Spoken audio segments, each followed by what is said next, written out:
Hey everyone, it's Michael here with Hello Cupcake It's Me, and today is the Wednesday check-in. It is March 5th, 2025, and thanks for hanging with me. If you haven't done so already, please hit like and subscribe, then head on over to podcast.hellocupcakeitsme.com to check out the podcast that is updated every Thursday, and then check out the blog hellocupcakeitsme.com.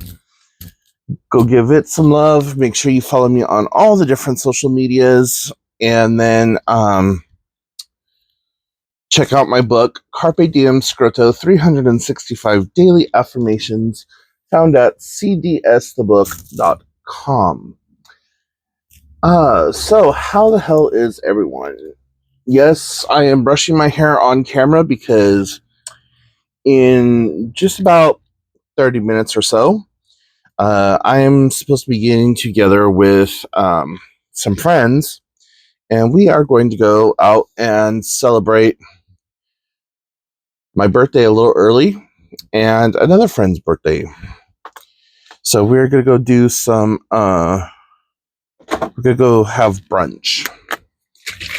And I am like so far behind right now because I didn't go to sleep for a while last night. And, yeah. And I got this really cool Brazilian mask leave-in hair conditioner. It's by Power Stick from like the Dollar Tree the other day. And I love the way this shit smells. And it's been working really well on my hair. And so, I do a lot of swimming and stuff. So I'm exposing my hair to chlorine and all kinds of other chemicals on like 4 days a week. So, yeah, I need all the conditioning I can get, and you can see that it's starting to recede a little bit more and getting a little bit more thin up top. So, anywho, how the hell are you guys? I am okay-ish. I have been dealing with a lot of just personal shit going on. The story about my biological mom and her being in respite care and things like that. Or not respite, hospice care. What did I do? Corrupt or missing. I don't know what I pushed, but okay. So yeah. Talked to my sister a couple of times, and she's ready to come home. I'm like, yeah, caring for somebody who is convalescing is not easy. That's why they tell family members to hire outside people, even though it may get expensive. Nothing is worth the price of your peace and your sanity. So, yeah, we are, but we've been talking, and just, she's still down in, Oregon, and she'll be coming home in a few days. And, yeah. And I got a really busy couple of days coming up. Saturday, I have a concert that I'm going to at my local bar. I really hate going to concerts and stuff like that, and like doing the whole live music thing. Not my jam. The reason that I am going is because, well, kind of have to.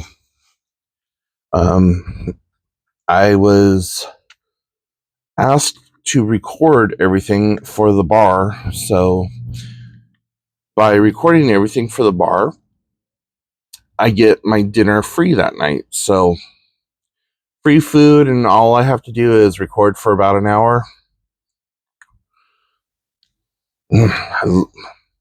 This is a native what is this? Blueberry, cotton, blue raspberry? Why doesn't it say? Well, anyways, native. I think it's blue raspberry. So, yeah, got to do that on Saturday, and then Monday is like back to back bullshit. I have two doctor's appointments, one of them being a therapy appointment. And then I have to go to my diabetic foot doctor and have my feet looked at and worked on. And I have to do a neuropathy test, which really isn't that horrible. They just take a needle or something and then run it up and down your foot and poke you in specific locations, and you're supposed to tell the doctor if you can or can't feel it, and then you guys kind of go on from there. He marks down your neuropathy or your sensation, and then compares that with notes from the last time it was done, and it's just a whole ordeal. Then Wednesday,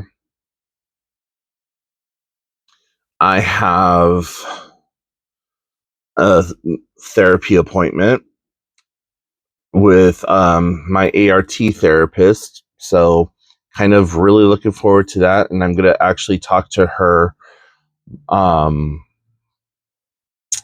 actually going to talk to her on Wednesday about possibly becoming my full-time therapist, just because we clicked so well, and the fact that she's literally right down the street, and as long as my car is running, I can get to her. So, yeah. But last night, right before I went to bed, I made this huge post on Facebook, and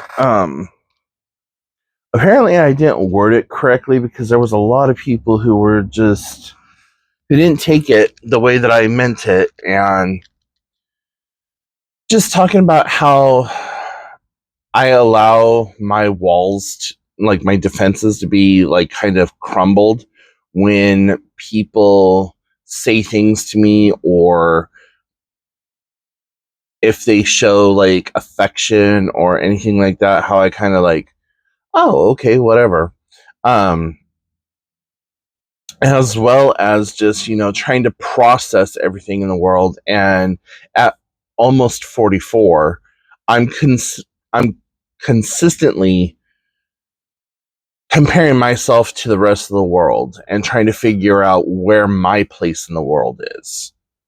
And so I look at some of the people that I went to school with who have families and careers and all these other things.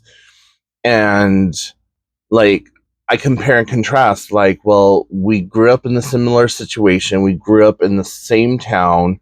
We had some of the same opportunities afforded to us, yet this person is a Fortune 500 company owner. This person has 7 kids with the same baby mama. And this person over here turned out to be a complete drug slum. And this person over here, and I'm here I am with a finger in each one of those pies. I don't do drugs or whatever, but it's where did I make the wrong turn?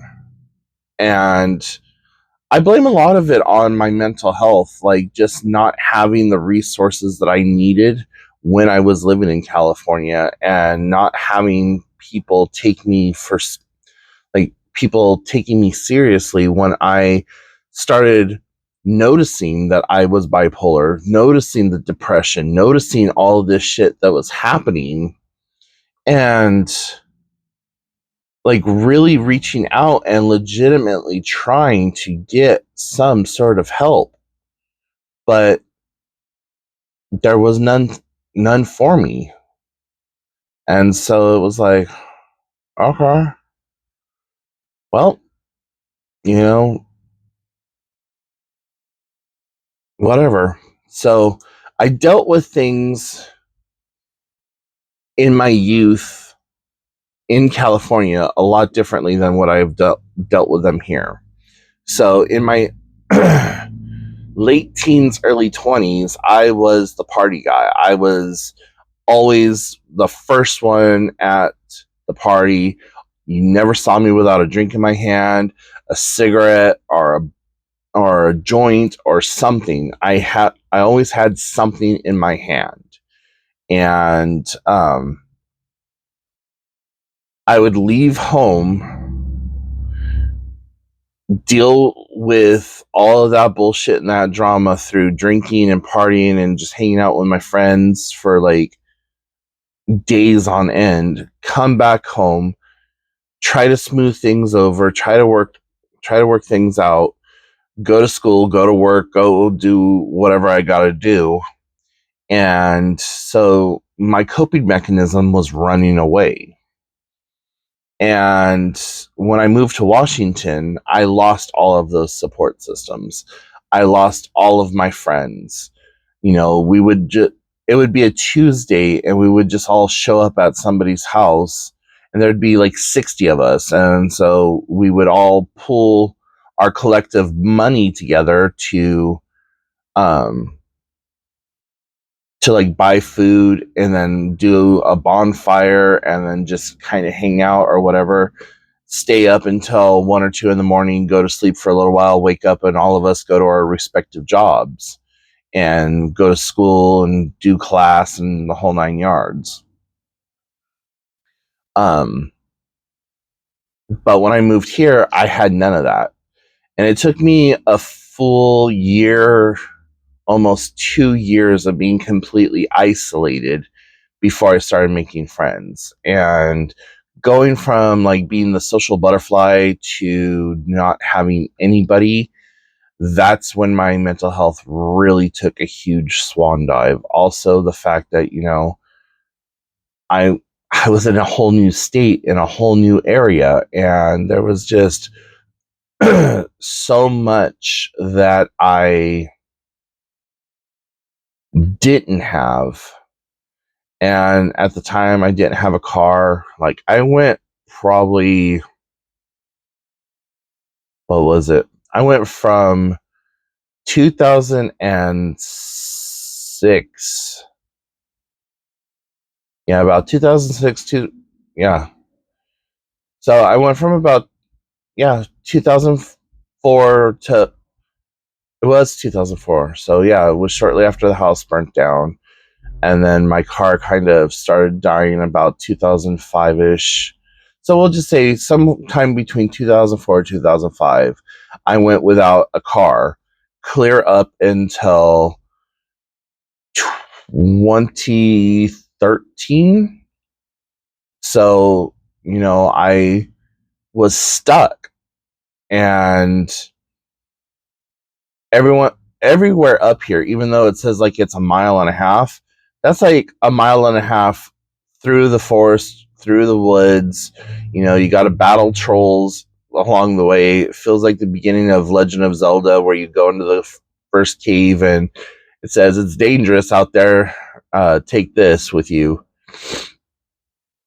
and then you get your sword or whatever. But there was a while there that I started developing agoraphobia. All of this to tell you that, you know, many years later, 16 years this November, uh, I have a friend system now that I consider a pretty decent friend group or whatever. Um, and I'm a lot better, but there's also those times where the PTSD shows back up and really kicks my ass and makes me start to rethink and re-question everything that I have done and everything that I have been through. And like, you know, is this what I want to continue to do, or is this just me settling? And you know, I don't know what tomorrow looks like. Hell, I don't even know what 15 minutes from now looks like. What I do know is that I am, for the most part, content with my life and how things have turned out. There are things that I want to change. Um, some things that I can change, some things that I can't change, some things that are only changeable through severe actions.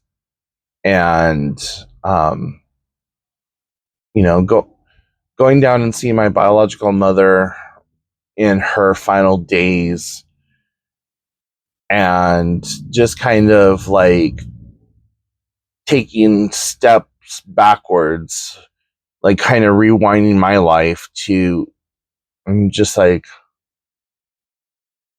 even though I'm happy and content, could I be happier? Could I be even more content? Or am I just complacent in my life right now? And I'm forcing myself to believe that I am, in fact, content.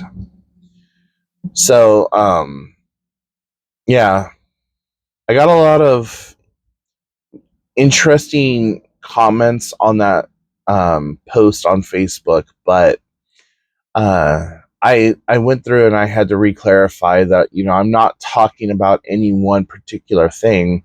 I'm just talking about this conglomeration of stuff that has happened over the last few weeks and my place in the world and how I need to handle it, and if I should put any energy into it or if I should just say fuck it and walk away from, you know, those things that don't bring me pleasure, those things that are continuously bringing me pain.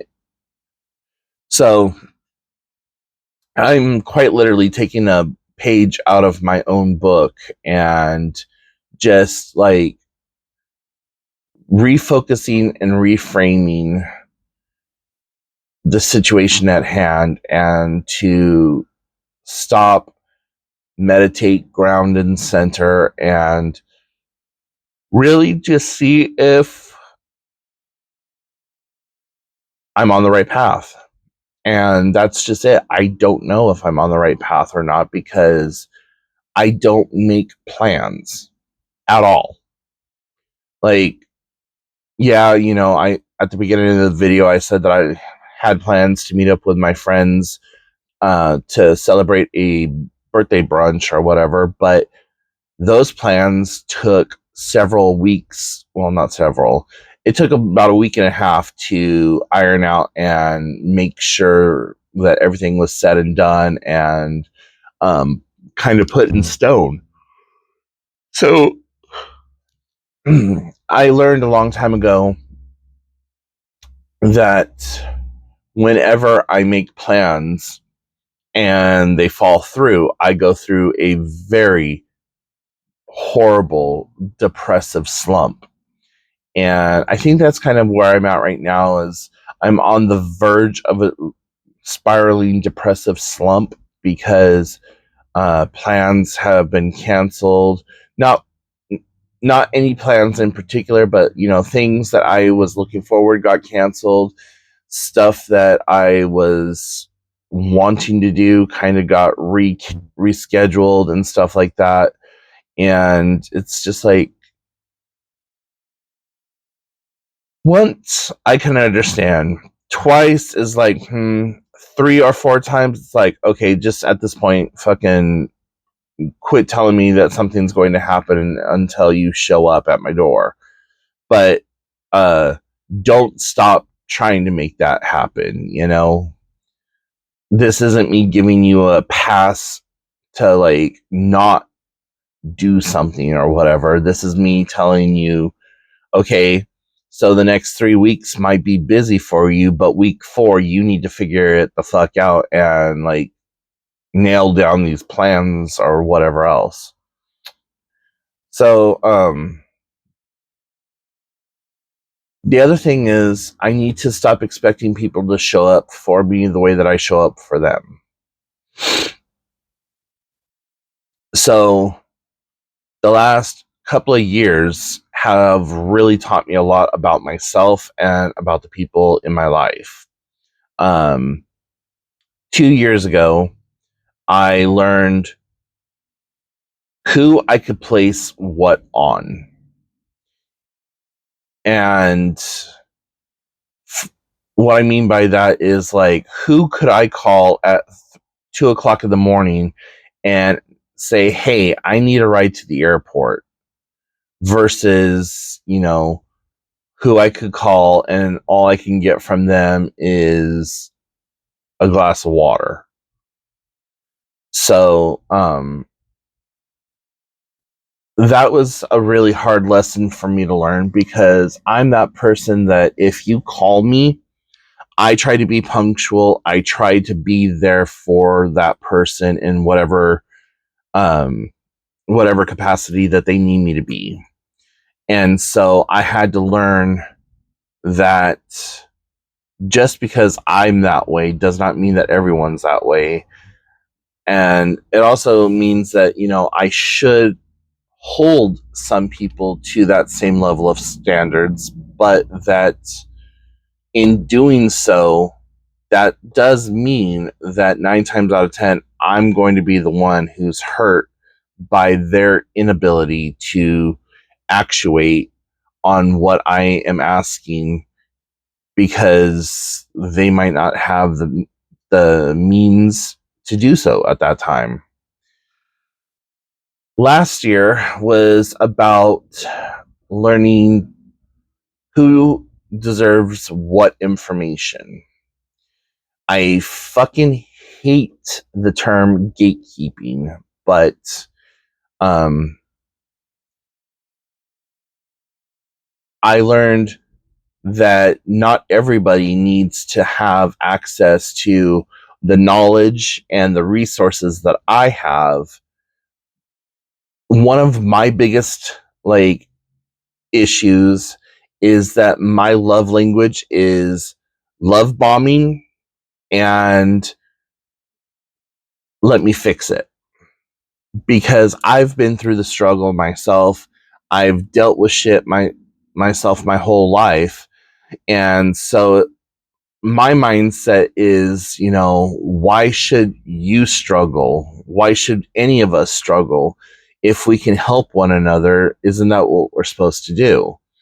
And so there's been times where I've known how to fix whatever issue is going on in that particular person's life at that moment. Like, I have the phone number to the direct person who could, with a wave of their pen, change everything that is going on in that person's life, and not divulging that information. I'm a networker. I I talk to people. I have friends in multiple demographics throughout life. I have friends that are just homeless people, and I don't mean just homeless people, but like, they're homeless, but they're good. This is coming out all kinds of wrong. They're homeless, but they know people. And then I have people that are like Fortune 500, Fortune 100 presidents, CEOs, vice presidents who have more money than most third world nations. And, everyone in between. And I know that I can turn to those people that have that power, that wealth, those means, but I can only ask them for certain things. Where I could turn and ask the homeless person who quintessentially has nothing, and they would be willing and able to come and help me change my tire on my car, because that's the skill set that they have. And then, like, I would reciprocate with whatever money I might have, or like offering to do their laundry or whatever else, kind of a tit for tat barter type situation. So along with learning to withhold information from people last year, I also learned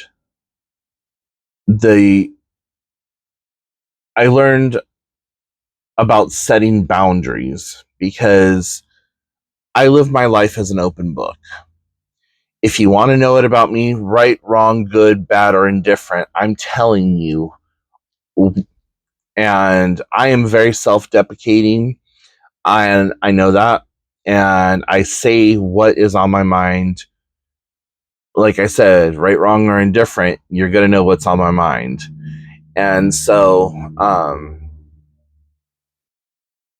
setting boundaries is something that I've never done before, and it's brand new to me, and it scares the shit out of me. And because of the boundaries that I began to put in place, I lost friends. And these aren't like friends that were only there for a week or a month or whatever, like talking about long-term 10 plus year friends. And when I started setting boundaries and started doing these like exercises of cultivating peace, of cultivating happiness and serenity within my own life, I never expected them to show themselves out the door, like fully show themselves and then walk out the door. And it's like, the fuck? You were my person. You were supposed to be there. You knew all these things about me. I know all these things about you. How much of that is real? How much of that is bullshit? And how much of that was rehearsed? And so that's kind of like what that Facebook post was about, was just like reminding myself that I need to keep people at arm's distance until they prove to me that they belong in my life. So this year so far, the lesson is still creating boundaries, respecting my boundaries, and just like trying to find my place in the world and how things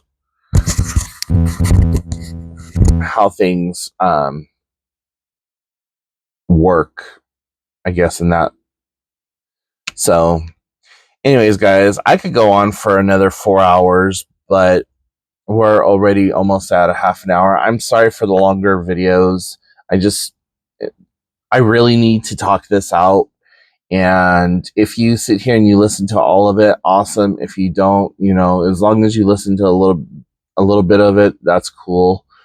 But if I could have you just, like and subscribe to the video, interact with me, put your questions, comments, concerns in the bottom, that would be really helpful. But, also with the fact that it is now almost 30 minutes later, my friends should be calling me any moment now to tell me that they're on their way to come get me. So I'm going to wrap this up. So like I said, if you do have any questions, comments, concerns, put them in the comment section down below. Make sure you check out the podcast.hellocupcakeitsme.com. Check out the book, cdsthebook.com, and follow me on all the different socials. And I will talk to you guys next time. Bye, guys.